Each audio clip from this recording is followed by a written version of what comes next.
जय माता काली। ओम नमः चंडी चंडी चंडाल भूतमान परेतमान बरीबा दूसरा सात गुरु की विद्यावान बरे भुरा मसा कच्चा बसला में कालका बांध गल घाट के बाद अपरक माता सब बांध करना ला तो बाबा बाल खड़के बेटी गल की चंडी ना कहे गुरु के बेकत में परे दुहाई माता पार्वती। जय मां काली। काली काली महाकाली देखी बेटी मन के ताली के बेटी बेटी बली उफले बेटी तो ना हां जहां जा पे तो हाय करू खन हां तो बेटी। जय बाबा कल्ला पठान खाचर पठान चुपड़ी क्या करेगा बाला कर जला भूत पर के दिन का रुतिया रात कर जा कहां करेगा मस्जिद बैठा तो दूसरे रोजा पाक के संग भूत मान प्रेत मान मरिया मसान मान निकलते गए जब कासिम के दिन में सबको बांध करने साथ हो जाए तो कल्ला पठान ना कलाओगे।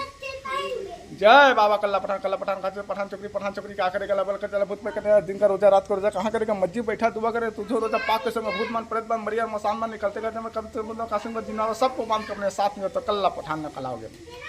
जय बाबा कल्ला पठान खाते पठान चुपड़ी क्या करेगा बल खेदा भूत पे कितना दिन का रोजा रात करते कहां करेगा मस्जिद बैठा तो तुझे रोजा पाक के संग भूतमान परेतमान मरिया मसान मान निकलते के जब कब्रिस्तान दुगुना कासिम बदीना सबको बात करने साथ से तो कल्ला पठान ना कलावे।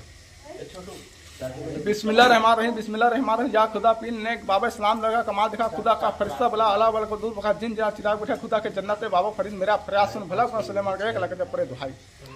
बिस्मिल्लाह रहमान या खुदा पीन नेक बाबा इस्लाम लगा कमाल दिखा खुदा का फरिश्ता भला अलग चिराग बैठा खुदा के जन्नत में बाबा फरीद मेरा प्रयास सुन भला को सुलेमान गए लगे परे दुहाई।